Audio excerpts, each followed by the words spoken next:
আসসালামু আলাইকুম। Microsoft Excel Bangla tutorial ফুল কোর্সের দ্বিতীয় পর্বে আপনাকে স্বাগতম।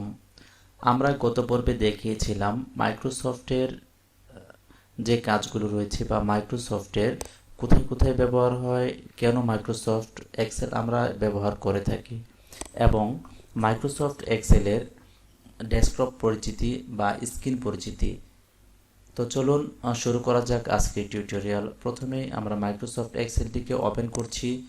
গত পর্বে দেখিয়েছিলাম মেনু বার এবং স্ক্রিনের যে যাবতীয় অংশগুলো রয়েছে প্রত্যেকটি অংশই কিন্তু আমরা গত পর্বে দেখিয়েছিলাম।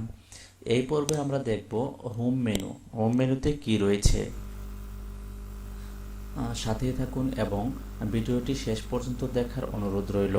আশা করি যদি ভিডিওটি শেষ পর্যন্ত দেখেন মাইক্রোসফট এক্সেলের কোনো কিছুই বাকি থাকবে না। মাইক্রোসফট এক্সেলের হোমটা হচ্ছে মাইক্রোসফট ওয়ার্ডের মতোই কিছুটা, কিন্তু বেশ কিছু জায়গায় ব্যতিক্রম রয়েছে, যেমন কাট, কপি, ফরম্যাট পয়েন্টার এবং পেস্ট। এগুলো কিন্তু মাইক্রোসফট ওয়ার্ডের মতোই এবং এই ফন্ট অপশনটা পুরোটাই মাইক্রোসফট ওয়ার্ডের মতো, অ্যালাইনমেন্টটাও পুরোটাই মাইক্রোসফট ওয়ার্ডের মতো। এখানে একটি জিনিস বেশি রয়েছে, দুইটি জিনিস বেশি রয়েছে, সেটা হলো টেক্সট র্যাপ। এখানে হচ্ছে টেক্সট র্যাপ এবং merge and centre text rap বা এই ধরনের যে অপশনগুলো রয়েছে। এবং এখানে আরেকটি অপশন রয়েছে টেক্সট ওরিয়েন্টেশন বা টেক্সট কীভাবে ঘোরাতে হয়। যেমন এই টেক্সটের কাজটি হলো, এই টুলটার কাজটি হলো, এখানে যদি আমি লিখি হোম লেখাটি লিখেছি, এখানে যদি আমি অ্যালাইনমেন্ট মিডিল করে দেই এখানে মিডিল হয়ে যাবে এবং এইটা মিডিল করে দিলে মিডিল হয়ে যাবে। যখনই আমরা এখানে ক্লিক করব তখনই কিন্তু লেখার নিচে বেশ কিছু অপশন আসবে। এখন যদি আমরা রুটেড টেক্সট আপ এবং রুটেড টেক্সট ডাউন, যদি টেক্সট আপ দেই তাহলে নিচের থেকে উপর দিকে উঠবে এবং রুটেড টেক্সট ডাউন দিলে উপর থেকে নিচের দিকে যাবে এবং অ্যাঙ্গেল দিলে ডান পাশ থেকে বাম দিকে যাবে এবং নিচ থেকে, এবং অ্যাঙ্গেল ক্লকওয়াইজ দিলে কিন্তু উপরের দিক থেকে নিচের দিকে আসবে। এই যে এরকমভাবে ঘুরে যাবে। এই হচ্ছে টেক্সট ওরিয়েন্টেশনের কাজ। রুটেড ডাউন এরকমভাবেই ঘুরবে। এবং মার্জ এবং সেন্টারের যে কাজটি হচ্ছে, মনে করুন আমি এখানে লিখলাম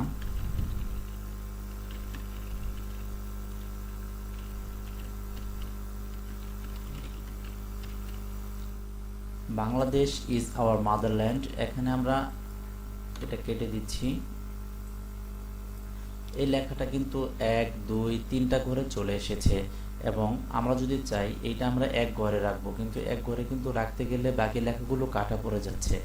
সেই ক্ষেত্রে আমরা যদি এটাকে র্যাপ টেক্সট দিয়ে দেই, র্যাপ টেক্সট দিলে কিন্তু এই রোটা বড় হয়ে নিচের দিকে পুরাটাই র্যাপ টেক্সট হয়ে যাবে। এবং যদি আমরা এইভাবে না দিয়ে এই 3 ঘর আমরা মার্জ করে দেই, এখানে মার্জ এবং সেন্টারে ক্লিক করলে এই 3টা করে একটি সেলে পরিণত হয়ে যাবে। এই 3টা সেল একটি সেল হয়ে যাবে। এই 3টা সেল কিন্তু একটি সেল হয়ে গেছে। এটা হচ্ছে মার্জ অ্যান্ড সেন্টারের কাজ এবং র্যাপ টেক্সটের কাজ এবং টেক্সট ওরিয়েন্টেশনের কাজ। এই ছিল অ্যালাইনমেন্টের ভিতরে। এবং নাম্বার, এখানে কিছু এই অপশনটি বেশি, এই অপশনটি মাইক্রোসফট ওয়ার্ডে নেই। এখানে যখনই আমরা 15 লিখব, এখানে একটি নাম্বার আকারে, জেনারেল নাম্বার আকারে চলে আসবে। যদি আমরা এখানে 019 এরকমভাবে লিখি, 0টা কিন্তু চলে যাচ্ছে, কেননা এটা আমাদের নাম্বার ফরম্যাটে রয়েছে। যখনই এই ফরম্যাটটাকে আমরা নাম্বার বাদ দিয়ে টেক্সট ফরম্যাটে দিয়ে দেব, টেক্সট ফরম্যাট, তখন কিন্তু আমরা চাইলে এখানে 0টা দিতে পারবো। এই হচ্ছে এই অপশনের কাজ। এবং এটা হচ্ছে সাইন। এখানে যদি আমরা 445 দিয়ে দেই বা 4টা অপশন দিয়ে দিচ্ছি, এটা হাজারের দশক, তখন এখানে যদি আমরা ক্লিক করি তখন কিন্তু এই পাশে একটা 0 আসবে, 2টা ক্লিক করলে 2টা 0 আসবে এবং এখানে কিন্তু একটা কমা দিলে 3 ঘরের পর থেকে একটা করে কমা চলে আসবে। এবং আমরা যদি চাই এখান থেকে কারেন্সি সাইন দিতে পারবো। কারেন্সি হচ্ছে ইউএস ডলার, তারপরে English, United kingdom, euro, Chinese yen, এই সমস্ত কারেন্সি রয়েছে। মোর অ্যাকাউন্টিং ফরম্যাটস, এখানে যদি আমরা ক্লিক করি, যদি আমাদের ফরম্যাটটি এখানে না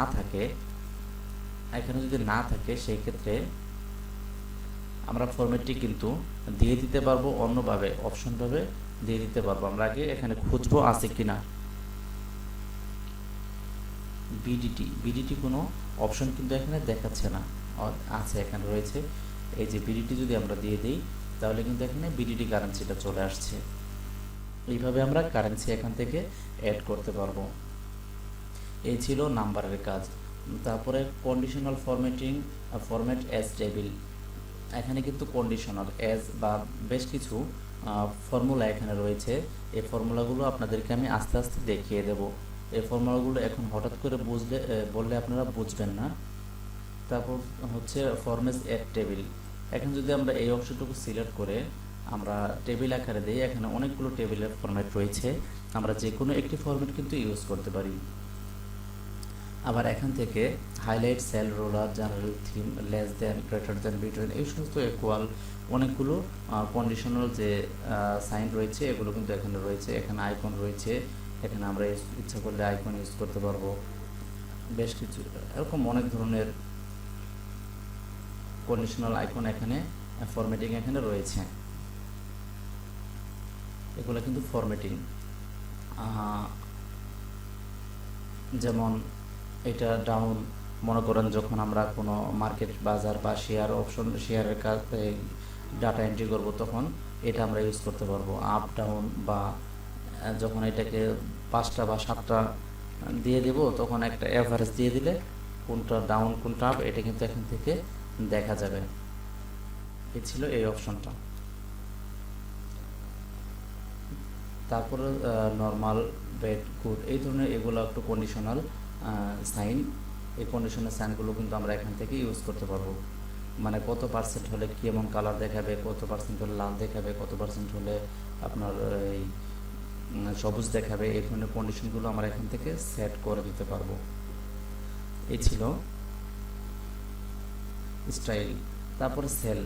এখন মনে করেন এখানে আমরা কাজ করেছি, এখানে আমাদের এই দুই ঘরের মাঝখানে আরেকটি সেল আমাদেরকে নিতে হবে। সেক্ষেত্রে আমরা যদি এখানে 7-এর উপরে ক্লিক করি এবং এখানে ইনসার্টে ক্লিক করি, উপরে একটা সেল চলে আসবে। এবং এই কলামের মাঝখানে যদি আমরা একটা কলাম নেই, তখন এই কলামে ক্লিক করে আমরা যদি ইনসার্ট করি, তখন কিন্তু এখান থেকে কলামটা হয়ে যাবে। এবং ডিলেটের কাজ হচ্ছে, আমরা যদি এই কলামটাকে ডিলিট করি, এখানে সিলেক্ট করে ডিলিট করে দিলেই হয়ে যাবে। এবং এইটা ডিলিট করতে পারবো এই ডিলিটে দিয়ে। এই ফরম্যাটগুলো কিন্তু অনেক চাপাচাপি হয়ে গেছে। আমরা যদি চাই প্রত্যেকটা আরেকটু ফাঁকা করে দেবো, সেই ক্ষেত্রে এখানে রো হাইট আছে, রো হাইটে ক্লিক করে এখানে 1 ইঞ্চি দিয়ে দিলে আমরা, সরি এটা পিক্সেলে রয়েছে,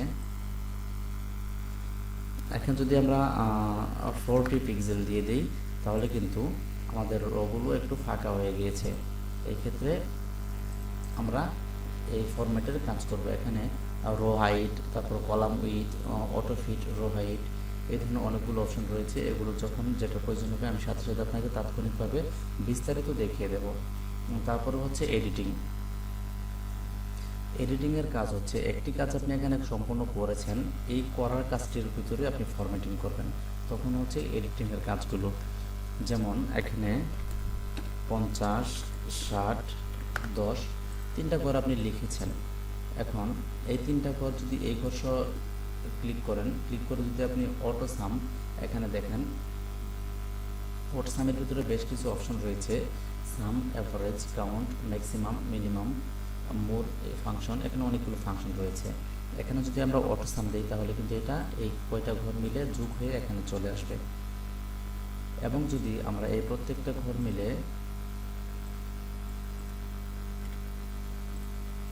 এখানে যদি আমরা অ্যাভারেজ ক্লিক করি, তাহলে কিন্তু এই সবগুলো মিলে অ্যাভারেজ 40, এখানে কিন্তু অ্যাভারেজ চলে আসছে। এবং যদি আমরা কাউন্ট নাম্বার, এখানে কাউন্ট নাম্বার ইউজ করি, 1, 2, 3টা ঘর আসছে, এখানে 3টাই দেখাবে, 3টা যেহেতু কাউন্ট, এখানে কাউন্ট দেখাবে। এগুলো হচ্ছে কাজ, ফাংশনের কাজ। তারপরে এটা হচ্ছে ফিল। ডাউন আপ রাইট এটাকে ফিল করার জন্য, এগুলা কলাম সেলগুলো ফিল করার জন্য এই কাজটি ব্যবহার করি। এটা হচ্ছে ক্লিয়ার। মনে করেন একটা এখানে ফরম্যাট রয়েছে, এই ফরম্যাটের উপর ক্লিক করে যদি আমি ক্লিয়ার দিই তখন এই ফরম্যাটটা ক্লিয়ার হয়ে যাবে, এখানে কোনো ফরম্যাট থাকবে না। তারপরে যে অপশনটি রয়েছে এটা হচ্ছে শর্ট বা ফিল্টার। মনে করুন আপনি একটি স্যালারি শিট তৈরি করেছেন, এখানে কতজন পুরুষ রয়েছে, কতজন মহিলা রয়েছে, বা কতজনের বেতন 10,000-এর উপর রয়েছে, কতজন 5,000 রয়েছে, কতজন 2,000 রয়েছে, এগুলো কিন্তু আপনি এখান থেকে চাইলেই সহজেই ফিল্টারিং করে ফেলতে পারবেন। মনে করুন এখান থেকে মেল ফিমেল আপনার অনেকগুলো ওয়ার্কার রয়েছে, 500 300 বা 400 ওয়ার্কার রয়েছে। এখান থেকে আপনি পুরুষগুলো বা মহিলাগুলোকে আলাদা করবেন, অফিসারগুলোকে আলাদা করবেন, এবং টিচারগুলোকে আলাদা করবেন, এবং সুপারভাইজার আলাদা করবেন। এই সমস্ত কাজগুলো করতে কিন্তু আপনার এখান থেকে এই ফিল্টার ইউজ করতে হয়। এই ফিল্টার কীভাবে ইউজ করতে হয় আমি আপনাদেরকে যখন একটা পুরো শিট দেখাবো বা একটি ফুল টিউটোরিয়াল দিব এই ফরম্যাটিংয়ের উপর বা ফিল্টারিংয়ের উপর। তারপর রয়েছে ফাইন্ড এবং সিলেক্ট। এখান থেকে ফাইন্ড সিলেক্ট এটাও সেম আপনার মাইক্রোসফট ওয়ার্ডের মতোই কাজ করে থাকে। তো বন্ধুরা, আজকের ভিডিও এই পর্যন্তই। আগামী পর্বে আপনাদেরকে আমি দেখাবো ইনসার্ট মেনু। ইনসার্ট মেনুতে কী কী অপশন রয়েছে, সমস্ত অপশনগুলি কিন্তু আপনাদেরকে আমি কালকে দেখিয়ে দেব। তো বন্ধুরা সাথেই থাকুন এবং সমস্ত টিউটোরিয়ালগুলো দেখার অনুরোধ রইল। আশা করি আপনি যদি আমার এখানে বানানোর সমস্ত টিউটোরিয়ালগুলো দেখে থাকেন তাহলে আপনি এক্সেলের বস হয়ে যাবেন, এবং কোনো অফিসে বা কোনো চাকরির ক্ষেত্রে ইন্টারভিউ আপনাকে এক্সেলে আর কিন্তু আটকাতে পারবে না। তো ধন্যবাদ, পরবর্তী টিউটোরিয়াল দেখার আমন্ত্রণ রইল। আল্লাহ হাফেজ।